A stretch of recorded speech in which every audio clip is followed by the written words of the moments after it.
सत साहिब सतगुरुदेव की जय।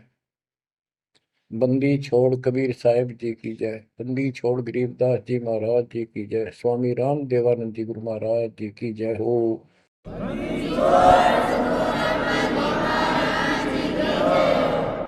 सर्व संतों की जय, सर्व भक्तों की जय, धर्मी पुरुषों की जय। श्री काशी धाम की जय, श्री सुडानी धाम की जय, श्री क्रोथा धाम की जय, श्री बरवाड़ा धाम की जय। सत साहिब गरीब नमो नमो सत पुरुष को नमस्कार गुरु के नहीं। सुर नर मुनिजन साधुआ संतों सर्वस नहीं। सतगुरु साहेब संत सब दंडो तुम प्रणाम। आगे पीछे मध्य हुए तिनको जा कुर्बान। नराकार निर्विषम काल जाल भय बंधन। निर्लेपम निज निर्गुणम अकल अनुपेशंदनम। सोहम सुरति समापतम सकल समाना निर्तल। उज्ज्वल हिरंबर हरदम अम्बे पर्व अथाह वार पार नहीं मध्य तुम। ग्रीव दोष सुमरत सिद्ध होई गणनायक गिरताना। करो अनुग्रह सोई पारस पद परवाना। आदि गणेश मनाओ गणनायक देवन देवा। चरण कमल लाओ आदि अंत करूं सेवा। परम शक्ति संगीत अमृत सिद्धि दाता सोई। अविगत गुण अतीतम सतपुरुष निर्मोही। जगदम्बा जगदीशम मंगल रूप मुरारी। तन मन अर्पों शीसम भक्ति मुक्ति भंडारी। सुर नर मुनि जन ध्यामय ब्रह्मा विष्णु महेशा। शेष सहस मुख गावै पूज्य आदि गणेशा। इंद्र कुबेर सरीखा वरुण धर्म राय जावै। समर्थ जीवन जी का मन इच्छा फल पावै। 33 कोटि अदारा जावै सहस 88। उतरै बहुजल पारा कट है यम की फांसी। कबीर सतगुरु के उपदेश का सुनिया एक विचार। जय सतगुरु मिलते नहीं जाते नरक द्वार। नरक द्वार में दूत सब करते खेचातान। उनसे कभू नहीं छूटता फिरता चारों खाने। कबीर चार खानी में भरमता कबहू न लगता तार। सो फेरा सब मिट गया मेरे सतगुरु के उपकार। जय जय सतगुरु मेरे की। जय जय सतगुरु मेरे की। सदा साहिबी सुख से बसियो। अमरपुरी के डेरे की। जय जय सतगुरु मेरे की। जय जय सतगुरु मेरे की। सदा साहिबी सुख से बसियो। अमरपुरी के डेरे।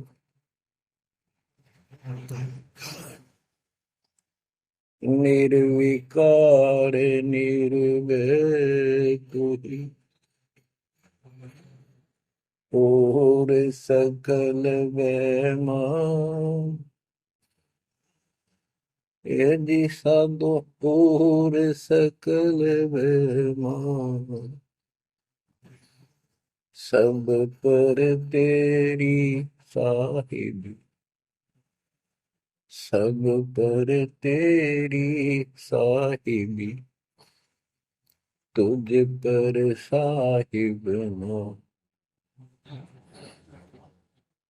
निर्विकार निर्भय,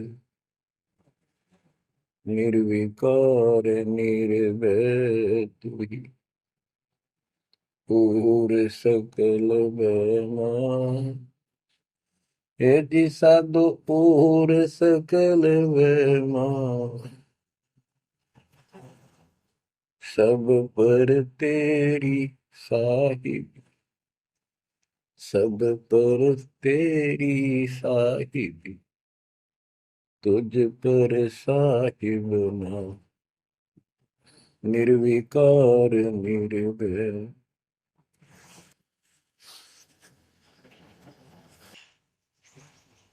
परम पिता परमात्मा कबीर जी की प्यारी आत्माओं, परमेश्वर की असीम रजा से, अपने पिता की असीम कृपा से आज इस घोर कलयुग के अंदर अपने को धर्म कर्म करने का प्रॉपर ज्ञान हुआ, विशेष ज्ञान विधिवत, और सच्चा ज्ञान, सच्चा भगवान, सच्ची भक्ति, और आपको पूर्ण सतगुरु प्राप्त हुआ। जो इस गंदे लोक में आकर हम परमात्मा को फिर भूल गए, भुला दिया हमारे को, भूले नहीं। ये त्रिगुण में माया, रजगुण ब्रह्मा से निकल रहा है गुण, सतगुण विष्णु जी से, तमगुण शंकर जी से हमारे ऊपर इतना जबरदस्त प्रभाव रखता है कि हम सब भूल जाते हैं और इनसे प्रेरित होकर के सारे उल्टे काम करें। ब्रह्मा जी के गुण से या ठाठ बाट की इच्छा होती है, राजपाट की इच्छा होती है, और संतान उत्पत्ति बाई फोर्स कराई जाती है, जीव के वश का नहीं होता। और फिर ममता मोह एक ऐसा रोग लगा रखा है, ये सबता लग जाता है। किसी से 10 दिन ठीक से बात कर ले, उससे मोह हो जा, और अपने परिवार में जन्म लेने वाले बच्चों को से तो होना ही होना, हुआ तो 8% सीने से लगाते हैं उनको। रूह होता क्या है? ये काल का आहार तैयार करवाया जाता है। गीता अध्याय 7 श्लोक 12 में कहा है कि अर्जुन, रजगुण तमगुण सतगुण, रजगुण ब्रह्मा, सतगुण विष्णु, तमगुण शिव जी, इन तीनों गुणों के द्वारा जो कुछ भी हो रहा है उसका निमित्त मैं हूं, मैं इनमें नहीं हूं, यानी मैं इनसे अलग हूं, ऊपर हूं। रजगुण ब्रह्मा से उत्पत्ति, सतगुण विष्णु से मोह ममता एक दूसरे में जकड़ देना, सतीथी बोल रहे हैं इसको, अब टिके रहे यहाँ पर, और तमगुण शंकर से संहार। ये है यहाँ का प्रोसीजर। हमारी आंख कतई नहीं खुलती क्योंकि प्रेशर ज्यादा है, इतना दबाव है, जीव की अवस्था नहीं है। आपको इतना ज्ञान सुना दिया और सुना रहे हैं, इस ज्ञान से आपके अंतःकरण में ये फाइनल हो जाएगा एक दिन। क्योंकि बार बार कोई वस्तु सुनते हैं, उसका धीरे धीरे धीरे धीरे असर बनना शुरू होता है। हम बातें सुनते हैं, सत्संग सुनते हैं, विचार मालिक के सुनते हैं, वाणी सुनते हैं, तो एक बार तो कति वैराग आ जाता है कि सचमुच बहुत गलत जगह फंस गए, या कुछ भी अपना लेंगे। और उसके थोड़ी सी देर के बाद, क्योंकि मेरे को और काम भी करने होते हैं, ये व्यवस्था यहाँ की ऐसी है, तो फिर शाम तक कति भूल पड़ जाती है। बस मंत्र कभी कभी याद आ जाते हैं, करने हैं, सुबह दोपहर शाम की वो नियमित सतुति भी याद रह जाती है। बाकी समय हम ज्यादातर अन्य कारोबार के सिलसिले में, रोजगार के सिलसिले में बातें करते रहते हैं। वह फिर से थोड़ी सी भूल पड़ जाती है, फिर जब सत्संग सुनते हो फिर जागृति आती है। ये ऐसे चलेगा, चलने दो। जैसे आपको बताता हूँ, बार बार दास बताता है कि आप बच्चे स्कूल में जाते हैं, अध्यापक आता है, अपना उसका पीरियड लेता है, सबको सावधान करता है, ध्यान से सुनो, लाइन में बैठ जाओ। तो हम बहुत सतर्क होके उनकी एक एक बातों को सुनते हैं, नोट करते हैं, लिखते हैं, फिर याद करते हैं। उसके बाद हम फिर खेलते कूदते भी हैं, बच्चे घर का भी काम करते हैं, माँ बाप का हाथ भी बटाते हैं। लेकिन जो स्कूल के अंदर जो बातें सुनी थी, जो ज्ञान सुना था, वो एक अलग कोने में, मन के हृदय के अलग कोने में डिपॉजिट होना शुरू हो जाता है। और उसके अतिरिक्त हम और भी काम सारे करते रहते हैं जो पहले भी कर रहे थे। एक दिन हम विद्वान बन जाते हैं, वो काम फिर भी कर रहे हैं। इस ज्ञान को रह रहकर सुनने से एक दिन आत्मा कति दृढ़ हो जाएगी कि इस संसार में एक दिन भी रहने का नहीं है, ये संसार एक दिन भी। और कभी भी फिर शरीर यहाँ से छूट जाए, जाने का टाइम आ जाए, नो प्रॉब्लम। हमारी आस्था सतलोक में जाने की होगी, क्योंकि हमने वहां जाने का टारगेट बना रखा है। पहले तुम्हारा कोई टारगेट नहीं था, हमारे पास जाएंगे कहाँ। उसमें कोई बच्चे में मोह हो जाता, परिवार में मोह रह जाता, यही कुत्ते बनकर जन्म ले लेते। कबीर साहब कहते जहाँ आशा ता बासा हुई, मन कर्म वचन सुमरियो सो। गीता अध्याय 7 श्लोक 6 में यही स्पष्ट किया है कि अर्जुन, अंत समय में जो जिस भी भाव में भावित रहता है, जिसके ऊपर जिसमें आस्था रहती है, वो उसी को प्राप्त होता है। जब तक हम भक्ति नहीं करते, इस ज्ञान से परिचित नहीं होते, तो हमारा संसारिक यानी परिवार में, संपत्ति में, इसमें कभी हम जकड़े बैठे होते हैं। एक उदाहरण दिया करते थे गुरुदेव, एक बूढ़े की मृत्यु होती, किसान था, पशु रक्षा करते थे, मृत्यु होने लगी, उसकी जुबान बंद हो गई। आसपास परिवार के सदस्य आगे, वही पिताजी, तो अंतिम टाइम आ गया, वो आगे। तो थोड़ी देर के बाद वो ऐसे संकेत करने लगा, ऐसे इशारा हाथ से। उन्होंने सोचा भाई पिताजी कुछ कहना चाह रहे है, हो सकता कोई धन दाब रखा और बताना भूल गया, वो अचानक मृत्यु होगी। एक डॉक्टर बुलाया, उसने पता था कि एक बार ये बुलवा देगा, 500 रुपये लेगा, ऐसा इंजेक्शन लगाता है। वो बुलाया गया, उसने इंजेक्शन ला दिया। पिताजी बता बता जल्दी क्या कहना चाहो थे। एक गाय का बछड़ा झाड़ू मुंह में दे रहा था, उन्हें खराब कर रहा था। जो बोला देख, यो बछड़ा झाड़ू चाबे, तुम कित मर गए, नाश करोगे मेरे गाय पाछे, ये नुकसान कर दिया। 2.5 आने की झाड़ू 500 रुपये पड़ गई हुए। जहाँ साता बासा हुई, वहीं पर कुत्ता गधा पशु बढ़कर वहीं जन्म लेगा। तो हमारी ये वृत्ति यहाँ से हटेगी इस ज्ञान से। अंतिम समय आप यहाँ कुछ याद नहीं आओगा, इस ज्ञान ने सुनते रहे और भक्ति करते रहे, मर्यादित रहे। ज्ञान के साथ साथ यह भक्ति आपको सहारा देगी अंतिम समय में, मन को उधर धकाने के लिए। वैसे नहीं है, धकता है बहुत ताकतवर है, ब्रह्मा विष्णु महेश मन का आधार मान रहे। ये ज्ञान और इस भक्ति की शक्ति इस आत्मा को न धका देगी ऊपर। अंत समय में सेकंडों के अंदर सतलोक बैठे पाएंगे।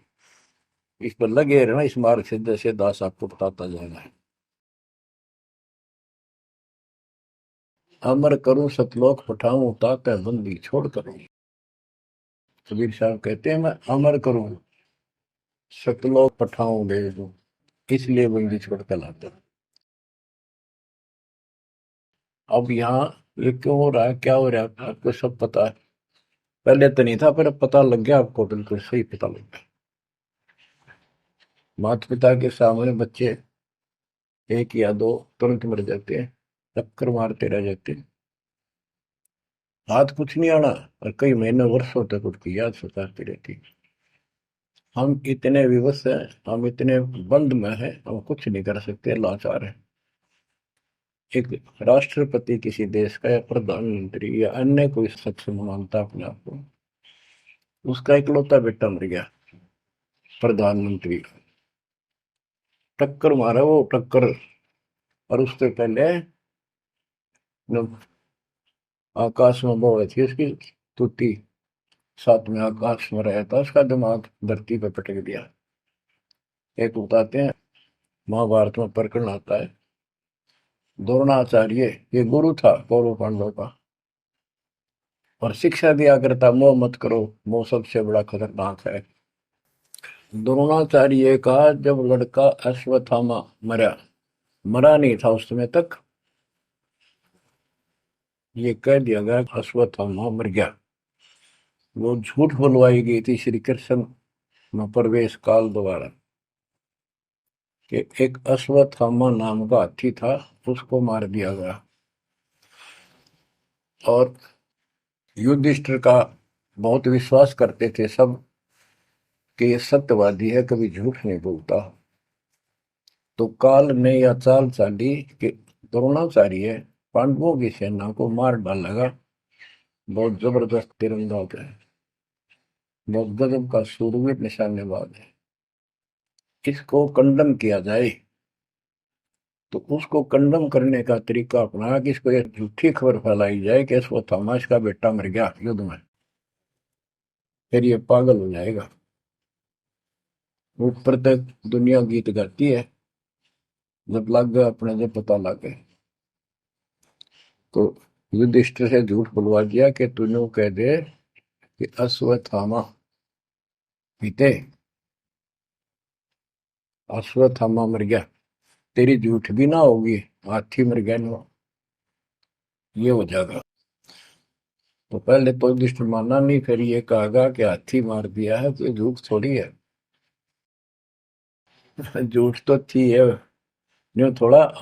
पहले हम छोटे से थे, तो यूं कहते, अरे झूठ बोली तो ना पाप लगेगा, बोला ना, उंगली पर उंगली चढ़ा के बोली थी, ये कौन पाप लगे। यानी ये अपने फार्मूले हैं, पाप तो पाप तो लगेगा। तो सब ने कहा कि आपका बेटा अश्वत्थामा मर गया, दौड़ना चाहिए। तो बोला नहीं, मेरा बेटा नहीं मर सकता, नहीं मर सकता, उसको मारने की हिम्मत किसी में नहीं है। कि युधिष्ठिर कह देगा तो मैं मान जाऊंगा। तब युधिष्ठिर ने कहा, अश्वत्थामा थे नर व कुंजर, नर तो जोर तो बोल दिया, व कुंजर, भाई हाथी आदमी या हाथी, ये नहीं कह सकता। वो मन मन में बोल दिया। तो यह बात सुनकर अश्वत्थामा थे, अश्वत्थामा मारा गया। आगे कड़ा सुना था द्रोणाचार्य, नरवा कुंजर कह गया वो, इतना पागल ने ढाल हो गया, टक्कर मारा, कति कंडम हो गया, उसने हथियार भी नहीं उठा उसने। और पांडवों ने वो गढ़ जीत लिया उस साइड का जहां वो मोर्चा डटे खड़ा था। तो बच्चों, ये मोह इतना जबरदस्त है, जीव के बस का नहीं है। और बनता कुछ नहीं, बचाओ कुछ नहीं। तो इसका बचाव अब है तो ज्ञान हो। ये ज्ञान जो दास बता रहा है, ये आपके हृदय में जच जा कति, ये कुछ भी अपना नहीं है। 100 की 100 साची है, पर मन मानने तैयार नहीं, आत्मा को दबाए रखा है। ये सब काल आहार हमसे पैदा कराया जाता है, जैसे कसाई बकरे पालता है। कसाई बकरे पालता है, उनके लिए चरागाह बनाता है, सुंदर तालाब बनाता है पानी पीने के लिए, उनके लिए छाया, गर्मी, सर्दी, ओलों से बचने के लिए शेड डालता है। पहले झोंपड़ी डाला करती थी, तो उस घास फूस के और लकड़ी, अब टीनों का शेड बनाते, पंखे लगा दिए जाते। और ये समझो कि जैसे कसाई ने 3 पाड़ी रखे हैं नौकर। एक बकरे मोल लाके वहां छोड़ता है, दूसरा उनकी पालन पोषण करता है, और तीसरा उनमें से निकाल के और अपने कटवा देता, बेच देते हैं, कसाई को सौंप देता है। ये प्रोसीजर है यहाँ पर। जैसे कसाई कभी कभी आता रहता है, बकरों को देखता है, संभालता है, तो उनके कमर पे हाथ मारता, शरीर पे, और वो उसको अपना एक बहुत हमदर्द मित्र मानते हैं, मालिक मानते हैं। देखो हमारे को कितनी सुविधा दे रखी है, पानी क्या, घास क्या, गर्मी सर्दी से बचने का। वो देखता तो हाथ मार के ऐसे है कि ये कितनी कीमत का हो गया, कितना मांस है इसमें। और वो समझते हैं ये प्यार करे हमारे से, कसाई लाड करता है, वो भी उसको प्रतिफल में जीभ से चाटते हैं उसका हाथ, प्यार करते हैं। और कई कई तो उसके ऊपर पैर फैला कर उसको प्यार देना चाहते हैं, सीने से लगाना चाहते हैं बकरे। ऐसा पशु भी प्यार देते हैं, उसको अपना मांस। वो देख रहा है इसमें मांस कितना है, और नौकरों को बता देता है इन इनको निकाल लो। उसका कोई रहम नहीं है, कितना लाड करो, कितने उसके गुण गाओ। उसका उद्देश्य यही है, उसका मतलब यही था, उनको पालने का। कबीर साहब कहते खाई खुराक का पैन पोशाक का यम का बकरा पलता है। या बढ़िया बढ़िया माल खा के और सुंदर सुंदर कपड़े, ड्रेस, अटपट फैंसी के कपड़े, ये पहनेंगे वो पहनेंगे। कहते खाई खुराक का पैन पोशाक का यम का बकरा पड़ता है। काल के बकरे पड़न लग रहे हो तुम। इन बातों को बच्चों अच्छी तरह हृदय में बैठा लो एक कोने में। संसार में रहेंगे, रहना पड़ेगा, लेकिन परमात्मा की शरण में रहेंगे, मर्यादित रहेंगे। काल का कोई अटैक आप पर नहीं होगा, ना आपके परिवार पर होगा, ना किसी धन संपत्ति व्यवसाय पर होगा। ये सत्कर मान लेना। हम मर्यादा को हल्के में ले लेते हैं, और ये हमारे विनाश का कारण होता है। गलती हम करते हैं, कोई काल का ऐसा अटैक आने का समय हो गया और वो नुकसान हो गया, तो भक्ति और छोड़ देते हैं, हो गया सर्वनाश। भक्ति छोड़ दी, भगवान की शरण छोड़ दी, फिर और कहाँ ठिकाना रह गया। कटी पतंग हो गई। कटी पतंग का कोई अस्तित्व नहीं रहता, कुछ देर उड़ जरूर सकती है, अंत में पता नहीं कि कर का पेड़, बबूल के पेड़ में उलझ कर फड़फड़ कर कपाटती है। ऐसे फंसे रह जाओगे तुम इस काल के जाल में, कांटेदार झाड़ियों में, इस गंदे लोग। तो बच्चों इस बात का सख्त ध्यान रखो, यदि आपने यहाँ से निकलना है, मर्यादा ना टूटे। और मर्यादा ये पता नहीं कितने प्रकार से टूट जाती है। जैसे हमने किसी को सेवा दे दी, भाई क्या सेवा कर लो, शुक्रिया दाता का, मजदूरी मिली, खुशी हुई, फिर कह दिया ये त्याग दे, छोड़ दी, दूसरे को दे दी। बता फिर दुख क्यों मानना, फिर दुख मानते। मैं ये समझा, इतना ज्ञान होकर भी तुम ऐसी बातें करते हो, तो शुक्र मनाओ और 100 बार हाथ जोड़ के, भाई बहुत अच्छा, गुरुदेव का आदेश है कि भाई सेवा कर लेगा, मुझे भी और सेवा दे दियो कोई, मेरी नीयत से सेवा करने की। अन्ना मिला तो अपना सबर करे, भक्ति करे, सत्संग में जाओ। 100 सेवा है आश्रम में करने वाले को, बहुत सी सेवा होती है। तो एक बात का बंद कर नहीं बैठना चाहिए। ये प्रार्थना आती है, मेरे को कोऑर्डिनेटर की सेवा फेर दियो, ये भी कमजोरी है। जैसे एक डॉक्टर के पास बूढ़ा आदमी गया, कमजोर सा, जबरदस्ता में अस्थि पिंजर बने जा शरीर का,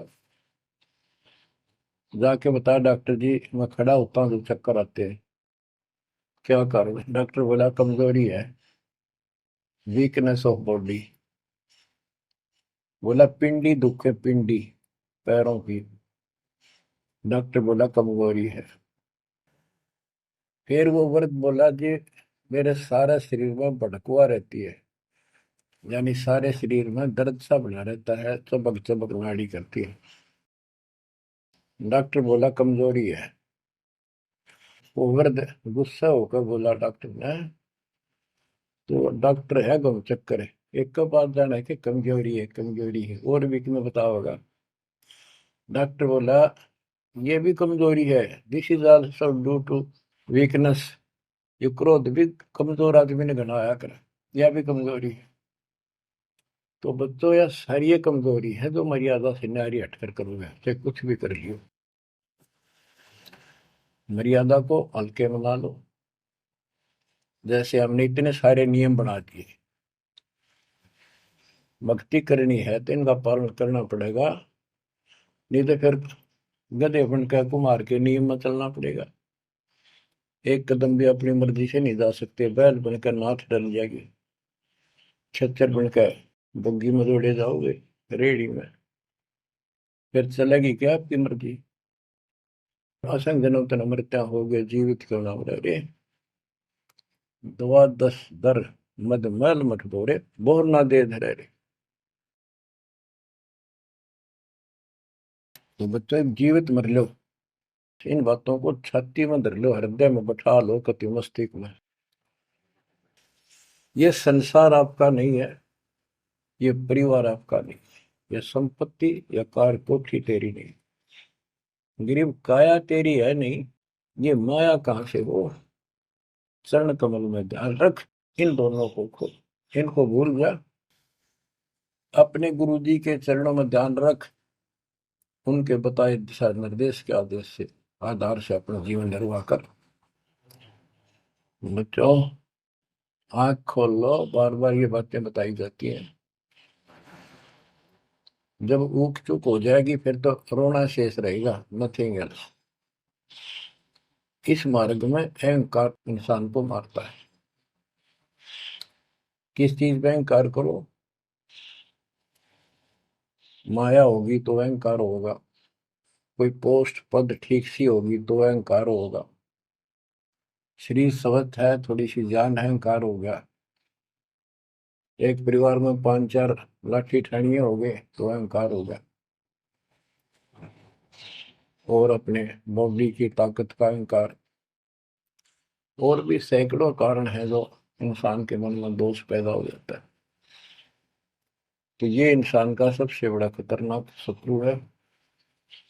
परमात्मा को अहंकार पसंद नहीं, और छोटी मोटी गलती को माफ कर सकता है। रावण था जिसे अहंकार नहीं छूटा, 10 मस्तक सर भी काट दिए, 10 बार काट दिए तो वापस दे दिए, ले भाई। ये सारा कुछ खेल कबीर साहब का किया, सारा कुछ। ये आत्मा परमात्मा की है, चाहे आज राक्षस है, चाहे कोई कसाई है, चाहे देवता है, चाहे ब्रह्मा विष्णु महेश है, चाहे कीड़ी आती छोटे जीव है, कोई स्त्री पुरुष है, बालक बच्चे, जीव जंतु सब उसके हैं। काल चाहता भक्ति से खत्म हो जा, ये भक्ति में इनकी आस्था खत्म हो। मालिक चाहता है इनकी भक्ति में आस्था खत्म ना हो, फिर तो कति गए काम क्या। जो भी जैसी साधना मालिक के नाम पर बैठ कर कहीं कर रहा है, उसके पिछले संस्कार से, उस भक्ति से जो उसको मिलना है, उसके साथ साथ परमात्मा उसको सहारा देते हैं। जैसे रावण ने सिर काट दिया शिव जी के निमित्त, तो भगवान के नाम काटा उसने, वो भगवान की खोज में निकला था। साधना गुरु गलत मिलने से उसको मार्ग गलत मिल गया। पिछले जन्म के संस्कारी ही इतने सेक्रीफाइस कर सकते, इतनी कुर्बानी कर सकते, वैसे नहीं हुआ करते। तो पिछले जन्मों में वो भगवान का भगत रहा है, फिर इतना बिगड़ गया कि राक्षस बन गया। तो उस मालिक ने उसको 10 शीश वापस दिए, लेकिन बकवाद करी तो अंत बुरा हुआ।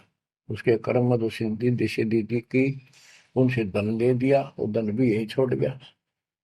गिरफ्त सर्व सोने की लंका होती, रावण शरण दी, एक पलक में राज विराजी, जम के पड़े दी, मन तो सुख के सागर बसरे, और न ऐसा यसरे। क्या मांगो कुछ थिर न राही, देखत नैन चला जग जाई, एक लख पूत सवा लख नाती, उस रावण का आज दीवान बाती। एक पुत्र मांगते फिरते हैं, एक बेटा देते, हे भगवान बेटा हो गया। बेटियों की तो हम गिनती नहीं करते, बेटा चाहिए बेटा। वो किस लिए उगल छवि पैदा कर रखी थी कि बेटा ना हो, यहाँ तक गति नहीं होगी माँ बाप की, क्योंकि अंत समय में जेठा बेटा, बड़ा पुत्र, माँ बाप का अंतिम संस्कार कराए, यानी उसने फूका, फिर उसकी अस्थि डाल कावे, फिर उसकी क्रियाक्रम करावे, तो उसकी गति हो। और जिसका बेटा नहीं, उसकी गति नहीं हो सकती। उसको तो संतान वाला मानते भी को नहीं, मना नहीं करते थे। अब तो ये चांदना होगा, रोशनी होगी, बेटा बेटी है, कितनी मूर्खता का काम था। लेकिन काल ने तो उल्टी पढ़ाई पढ़ानी, उल्टा रास्ते डालना, वो होना एक परंपरा बनाकर बैठ गए। वो एक लकीर के फकीर बन गए। जैसे राजा दशरथ का सबसे बड़ा बेटा रामचंद्र था, उसको राज दे दिया, और बच्चों फिर उसको वनवास देना पड़ गया मजबूरी में। रामचंद्र जी वनवास में चल पड़े। राजा दशरथ का इतना मोह था अपने बच्चों में, रामचंद्र में विशेष, और जो बिछुड़ा उसमें ज्यादा हुआ करे, तो दोनों चल पड़ा। महल के ऊपर चढ़ के देखा, दिखता रहा, पर नहीं दिखा, तो चौबारे की अटारी पर चढ़ गया। चौबारे पर चढ़ कर जहां तक उससे दिखा, फिर मुंडेर पर चढ़ गया, एडी ठाई गिर गया, वहां से जमीन पर गिर गया, गिरते मर गया। अब रामचंद्र वापस नहीं आया, उसका अंतिम संस्कार किसने कराया? वो पूछने वाला वे मंदबुद्धियों ने, जो दुनिया को भ्रमित क्या करते थे, किसी की अकल वहां नहीं गई वहां तक। जेठा बेटा था ही नहीं, फिर उसके अंतिम संस्कार किसने करे? दूसरा न करे होंगे। तो ये बात कहने की है, तो इसका मतलब उसकी गति हुई नहीं, बेटा होते हुए भी अंतिम संस्कार नहीं कर सका। तो इन बातों ने छोड़कर सतगुरु कबीर साहब द्वारा जो ज्ञान दिया है, इस पे दृढ़ हो जाओ। देखो, हमारी सारी बात उल्टी है। भक्ति मार्ग में बेटा है, बेटी है, अच्छी बात है। परमात्मा के चरणों में लग गए दोनों, तो हम तो बरी से हो गए, क्यों? भगवान आप पर खड़ा हो गया। और बेटा भक्ति नहीं करता, बेटी करती है, तो एक कौडी का नहीं हो बेटा, किसी काम का। कबीर साहब कहते हैं, राम रटत कन्या बलि, साकर बलाना पूत, छेरी के गलगल थना, छेरी के गलगल थना, जिसमें दूध न बूत। बकरी के गल में एक खाल लटका रहा, थन के साथ, व्रत की खाल। कहते वो बेटा था, गल का ऐसे वजन है सिर पर, बेमतलब का व्रत का दिखावा दिखावा है। और वह बेटी अच्छी, राम रटत कन्या बली, सकट बलाना पूत। तो बच्चों, ये दातम मार्ग है, इसमें सारी बातें पहले से विपरीत हैं। देखो, बेटा ना होगा, बेटी बेटी होगी, तो यहाँ सृष्टि नहीं चलेगी। और बेटी बेटी होगी, बेटा नहीं हुआ, तो भी दिक्कत संसार की सृष्टि में आ सकती है। बाकी भगत का कोई फर्क नहीं पड़ेगा। इन बातों को जो दास कहता है, इनको एक सामान्य बातें ना समझना, निष्कर्ष है इस जीवन का।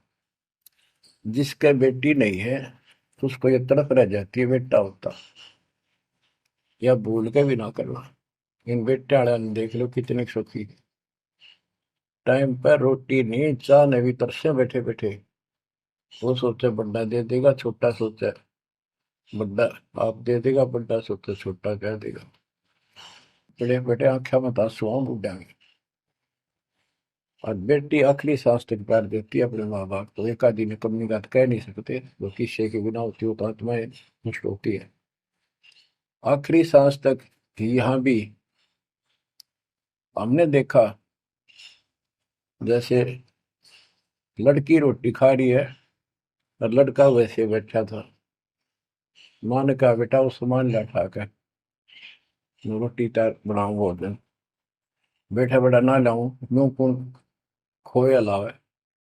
बेटी तो कया भी कोई ना, रोटी खाती खाती छोड़ के आण की थी, एक 10 साल का की होगी, लड़का 12-13 साल का। उठ कर रोटी छोड़ के हाथ धोकर और सामान लाकर माँ को दे दिया।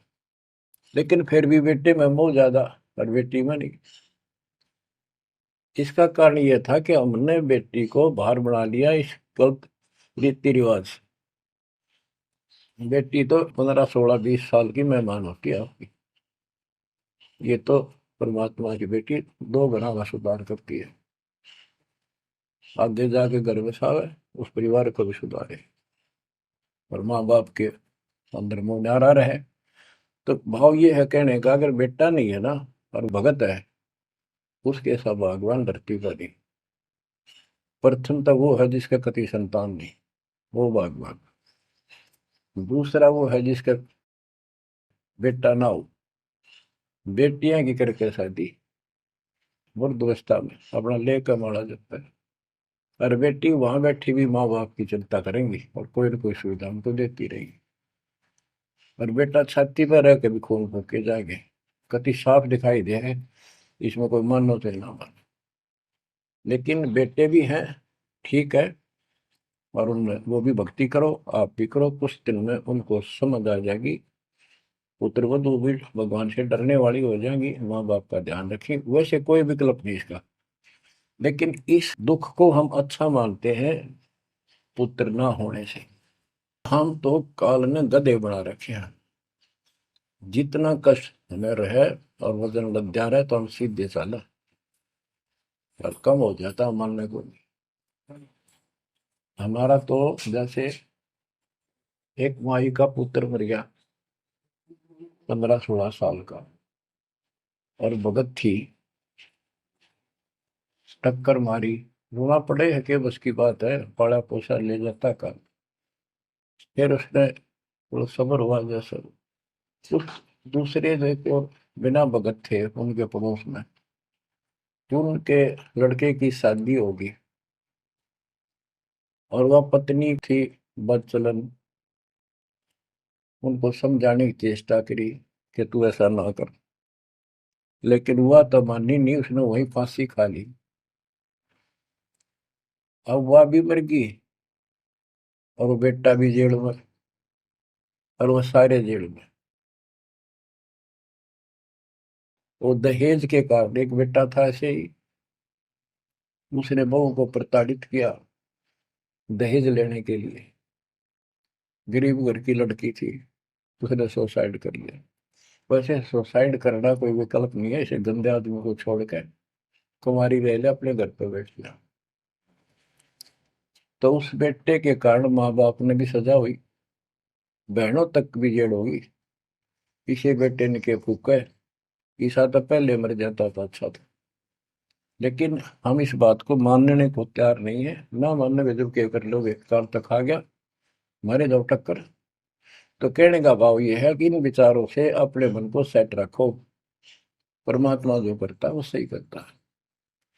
जैसे आपको बताते रहते हैं, एक बार हजरत मूसा जी, यहूदी धर्म के प्रवर्तक ने, से किसी ने पूछा सत्संगी ने कि आज के दिन सबसे बड़ा इल्म वाला यानी ज्ञानी कौन है, उसने अपने आप को बताया। तो उसका अल्लाह बोला, जिसको खुदा मानते हैं, जिसने कुरान का ज्ञान दिया, बाइबल का दिया। कि मूसा तने ये बात बहुत गलत की, मुझे अच्छा नहीं लगा, तूने अपने आप को कैसे कह दिया मैं सबसे विद्वान हूँ। अब मूसा जी भी अपनी जगह ठीक थे जी, यो ज्ञान आपसे प्राप्त हुआ, आप भगवान खुदा हो, और खुदा जो ज्ञान देता हुआ सबसे उत्तम होता है, मैं उसी के आधार पर कह दिया। बोला नहीं, तेरा ज्ञान तो अल खिजर के ज्ञान के सामने फंस भी नहीं, कुछ भी नहीं है। तो अलखिजर के पास मूसा जी पहुंच गए। अलखिजर जी ने कहा, कबीर साहब थे वो, कि मेरी तो बातों को माननेगा नहीं, विश्वास नहीं करेगा, जो मैं को बातें माननी पड़ेगी, कोई ऑब्जेक्शन नहीं होना चाहिए, और बोल लेगा नहीं, सुन देखता देखता रही। वो बोला, मूसा जी बोले, बिल्कुल महाराज, जैसे आप कहोगे, मुझे सब्र करने वाला पाओगे, कति मैं ऑब्जेक्शन नहीं करूंगा आपकी बातों में। अगर तू खरा उतरा तो ज्ञान बताऊंगा, ना बताऊंगा नहीं। उसने रास्ते में चलते, एक जवान लड़का था, 17-18 साल का, अलखिजर ने पकड़ के और उसकी गर्दन पकड़ के मार दिया। तो मूसा जी बोले, तनिष बेकसूर को मार दिया, तेरा दिमाग खराब है, यूं क्यों मारा तेने, क्या बिगाड़ा तेरा इसको। तो अलखिजर बोला, मैंने कहा था मैं जो करूँ तू देखता रहिए, बोलना नहीं है, मेरी क्रिया पे अविश्वास ना करना। मूसा जी ने अपनी गलती मानी, चल पड़ा। ऐसे ऐसे दो तीन और कारण गए, सब में उसने ऐसे ऑब्जेक्शन किया, आखिर में वो बिना हार गया। मूसा कि मैं इस योग्य नहीं, मैं आपकी बातों को अविश्वास करता रहा हूँ। लास्ट बता दिया कि इस क्रिया के बाद तो फिर ऑब्जेक्शन किया तो मैं तेरे से बात नहीं करूंगा, ना पे बताऊंगा। ज्ञान बोला भी ठीक है, उस पर भी हार गया वो। तब अल खिजर बोला, सुन ले, ज्ञान तो तूने बताऊ नहीं, तो वो लड़का क्यों मारा था। वो ऐसा दुष्ट पैदा हो गया था, इसके माँ बाप भगत हैं, और उनको इतना परेशान करता, वह रो रो का टाइम काटते। उसके स्थान पर भगवान ने उनके घर में 50 साल की उम्र में एक बेटी का जन्म दिया। उनका सुखी जीवन रहा। ये प्रमाण है उसके अंदर, बाइबल के अंदर। तो बच्चों, ये सत्कर मान लो, मालिक जो करे उसको सही मानो। ऊक चूक हो भी जा तो भगवान से दूर ना हो जाना। वो जो करेगा भगवान कभी गलत नहीं करेगा, ये तो आपने मानना ही पड़ेगा। गलत तो हम करे बैठे, हाँ यू काल करवाने लग गया, पर रोज गलत हुआ है, एक दिन भी तो नहीं। तो बच्चों, परमात्मा की प्रत्येक क्रिया पर विश्वास रख कर चलो तुम। हमने चाहे कितना नुकसान होता दिखे, राज्य करमता राम की रजा दरशीष, दास गरीब दरस परस, तिस बैठे जगदीश। हम अपनी विचारधारा को ऊपर रखा है, जो घिसी पट्टी और बिल्कुल बकवादों से भरी होती है। इस कारण से हम भगवान पे विश्वास, गुरु जी पे विश्वास, और सब क्रियाओं पे विश्वास करके अपने कर्म छोड़ के फिर काल के जाल में फंसे रह जाते। और वहां कुछ है ही नहीं वो तो सारे उल्टे कर्म, बेसिक परंपरा बनावटी है। बच्चों, विश्वास करो अपने बंदी छोड़ पे, विश्वास नहीं करोगे तो मार खाओगे। गरीबदास जी कहते हैं, गरीब सर्जन अर्जुन को सतगुरु मिले, मक्के मदीने माही, 64 लाख का मेल था, दो गन सब ही जाही।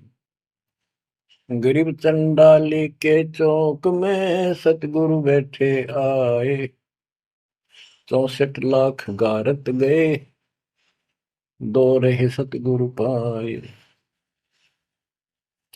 गरीब सरजुन अर्जुन ठाहरे, सतगुरु की प्रतीत, सतगुरु यहाँ ना बैठिए, यो द्वारा है नीच।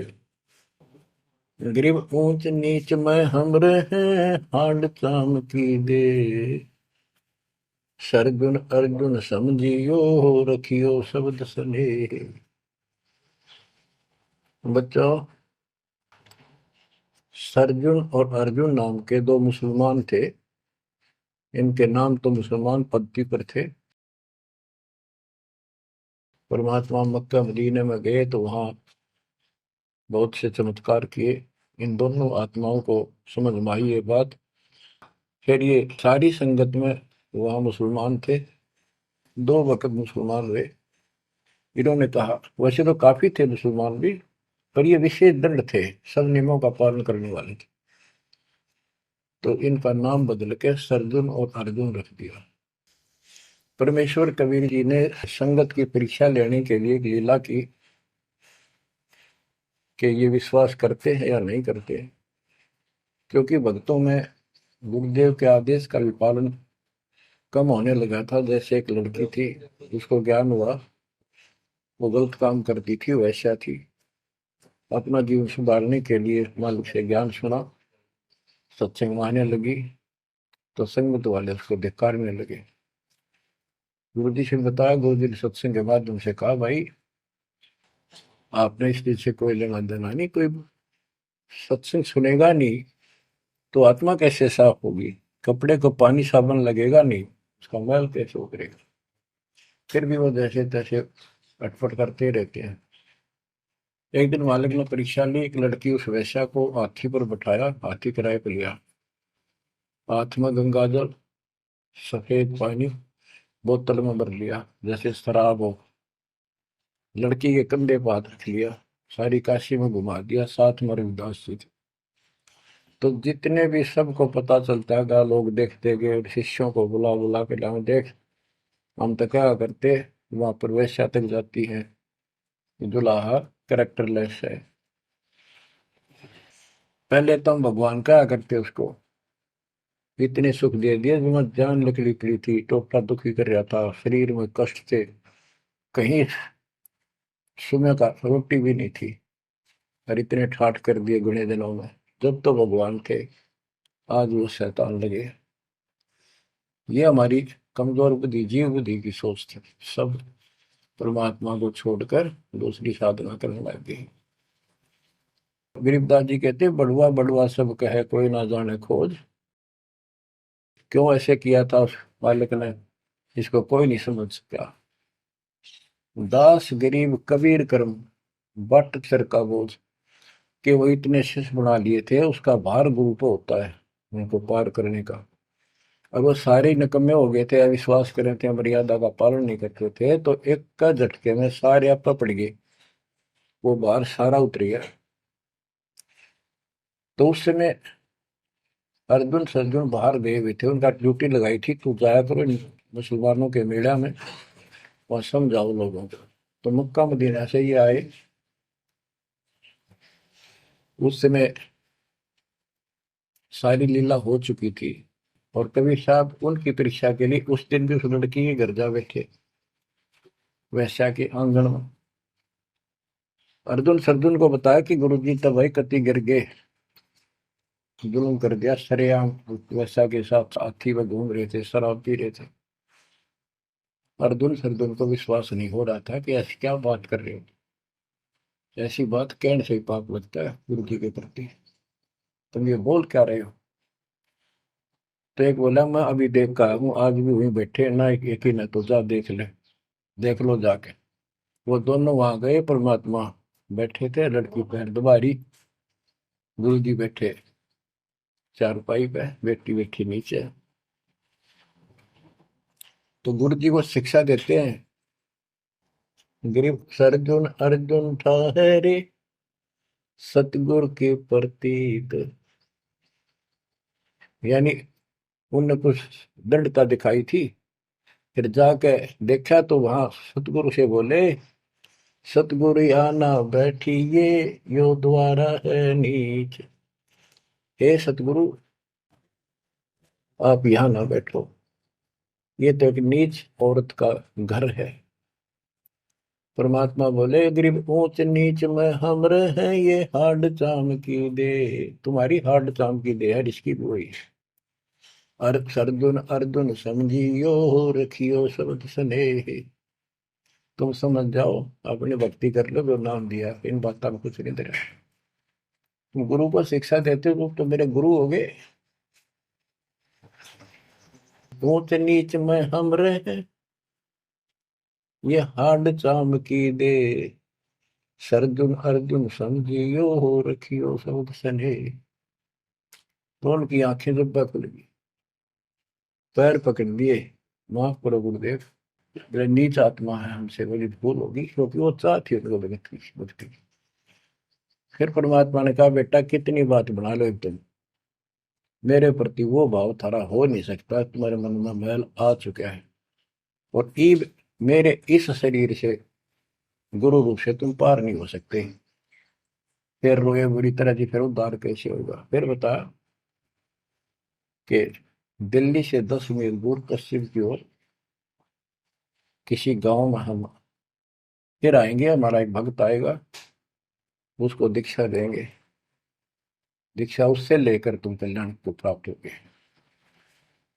तो वो कहते हैं वहां से चल के वृद्ध अवस्था में हमायूं गांव है खरकोदे के पास, वहां आकर उनके कति वृद्ध हो गए, मालिक की कृपा से वो 200 साल जिए ऊपर से। और फिर गरीबदास जी को परमात्मा मिले 10 साल की उम्र में, उनको दीक्षा का आदेश दिया। तब उन्होंने वहां से दीक्षा लेकर वहीं शरीर छोड़ दिया, छुड़ानी में। उनकी अभी तक हमारे सामने बताओ थे, हम जाने लगे थे कि अब 2-3 साल पहले, 10 साल पहले, या भोरी वाले महाराज आया करते गरीबदास जी, उन्होंने वो मंडी खुदवा दी। उनके दोनों की यादगार बनी हुई थी, इसलिए खुदवा दी कि लोग इन पूजन लाग जाए गरीबदास जी को छोड़ के। तो कहने का भाव यह है बच्चों, आंख खोल लो, इन बातों को चिंतरा, गुरु के प्रति कभी अविश्वास नहीं होना चाहिए, और परमात्मा की प्रत्येक क्रिया को शिरोधार्य होना चाहिए। आंख खोल लो, परमात्मा बार बार यह मौका नहीं देगा आपको। समझा है तो सिर दर पाऊं, भोर नहीं रे ऐसा दम। ये संसार समझदा नहीं, कहंदा शाम दोपहरे में, गरीब दास ये वक्त जात है, रोओगे इस पैरे। भक्ति नहीं करते वो न्यू रोएंगे, गलत साधना कर रहे वो रोएंगे। ये सच्ची भक्ति करके मर्यादित ना रहे तो तुम रोओगे। कभी सीधे हो जाओ, समर्पित हो जाओ, मालिक के चरणों में सदा ध्यान रखो, बुराइयों से बचो, सेवा सुमन दान करो, मर्यादा का निर्वाह करो, मालिक आपको मोक्ष दे। सत्साई।